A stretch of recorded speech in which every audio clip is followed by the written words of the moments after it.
Hello everyone, বাড়িতে মাছ আসলে একঘেয়ে ঝোলঝাল না করে একটু হেলদিভাবে অনুষ্ঠান বাড়ির মতন এই কাতলা কালিয়াটার অপশন রাখতে পারেন।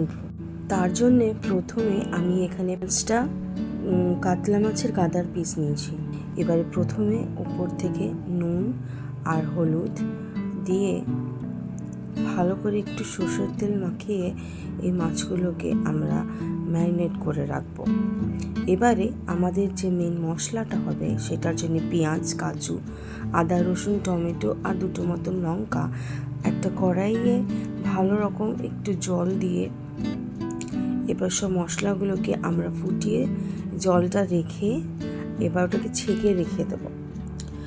এরপরে একটা কড়াইয়ে ভালো রকম তেল দিচ্ছি, দিয়ে এক এক করে মাছগুলোকে ভেজে নিচ্ছি।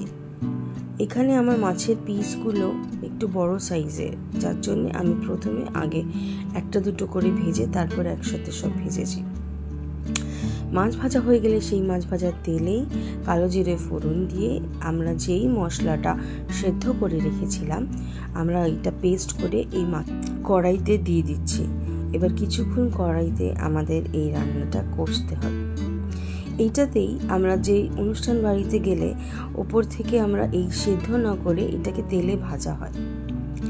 এরপরে এক এক করে যে রেগুলার মশলা জিরে, ধনে আর হলুদ, নুন আর কাশ্মীরি লাল লঙ্কার গুঁড়ো ওপর থেকে অ্যাড করছি, দিয়ে আবার কিছুক্ষণ মশলার সাথে এই যে আমরা ড্রাই মশলা দিয়েছি সেটা আমরা ভাজছি।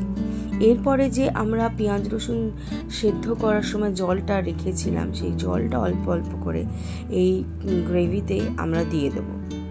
যেই এবার এটা একটু ফুটতে লাগবে, নিজেদের পছন্দ মতন গ্রেভিটা রাখে উপর থেকে এই মাছগুলো অ্যাড করে কিছুক্ষণ ভালোভাবে একটু নাড়াচাড়া করে নিলে আমাদের মাছের কালিয়া একদম রেডি।